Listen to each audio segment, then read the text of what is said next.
比奇之藍關之旅系列，系列編號18，首飾編號09。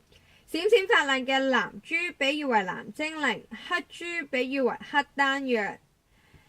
吉氏姊妹分別係吉為長女，比為次女，以及奇為細女。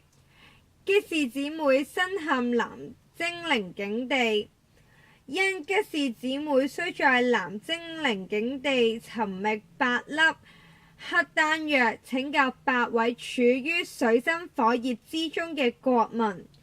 只有藍精靈境地嘅8粒黑丹藥先能夠拯救呢8位國民嘅生命。生長喺藍精靈境地嘅8粒丹藥有啲乜嘢嘅特別呢？就係呢8粒丹藥具備咗8種嘅藍光，同埋8位藍精靈嘅淚水而煉製而成嘅丹藥。最令人匪夷所思嘅係嗰粒丹藥喺黑暗環境生長嘅，所以就命名為黑丹藥。